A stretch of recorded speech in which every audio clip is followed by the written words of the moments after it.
Intro, let's go with another flow. Ain't your average entertainment show.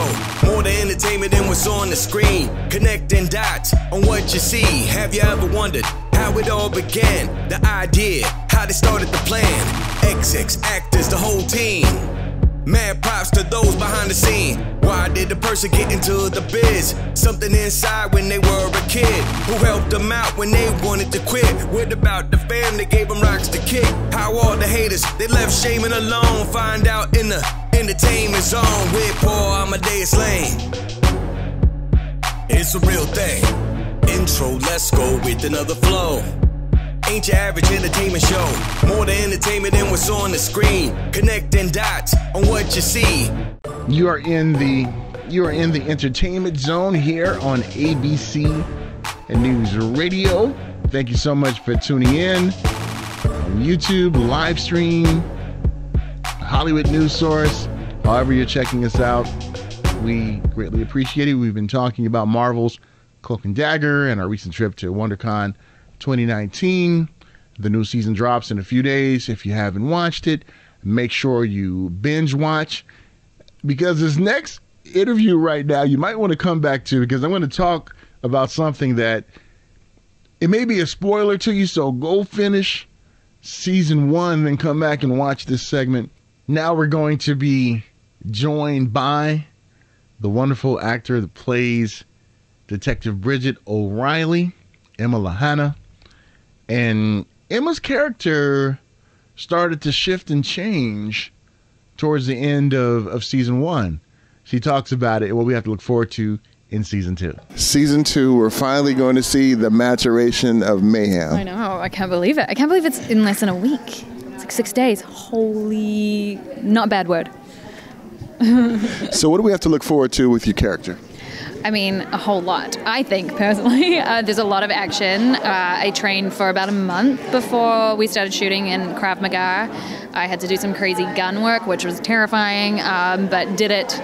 Nervous, sweat, cried, had to leave a gun range, but hey, we got there eventually. I think what's so interesting about season 2 of Mayhem is she's a vigilante, she's an anti-hero, she's not a straight-up villain at all.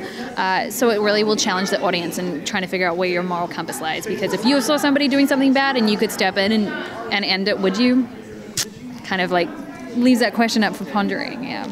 And talk about working with Aubrey and also Olivia, and just how much fun you guys have working together. We have so much fun, and they're so wonderful. And I mean, you know, we also have a lot of heavy content. You know, this season we're dealing with human sex trafficking, so we had a lot of really dark, heavy things to do. So it's nice to kind of have, you know, as comrades, to be able to step back at moments and have some light times to kind of combat what we're doing. And obviously it's a really important story that we're telling, so you know, we're so happy to do it. But it's very nice to have a couple of jokesters to step back every now and then and kind of decompress and de-stress and, you know, watch Curb Your Enthusiasm with. Yeah. That makes everything better, you know. Little Larry, little Leon.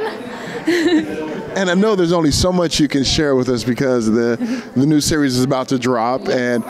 But if there's one tidbit of information you can give us without getting in trouble and the Marvel gods coming down and raining terror on us, what can you share?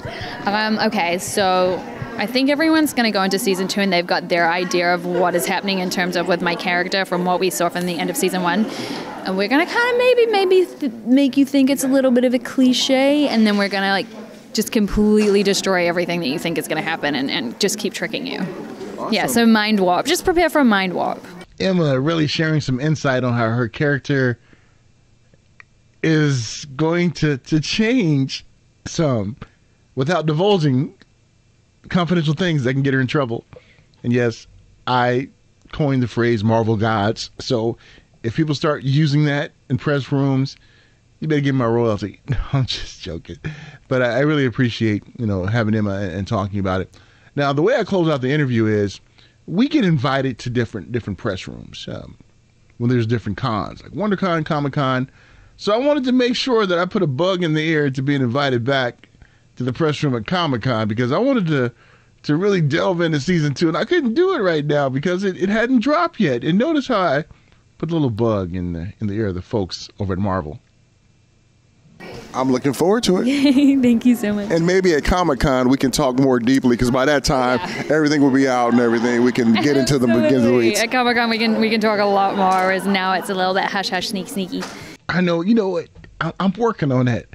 I'm trying not to make even a slither of the interview about me. When I interview folks, I gotta stop doing that. When I went to broadcasting school, that's something they told us not to do. Interject yourself into the discussion. But it's hard sometimes.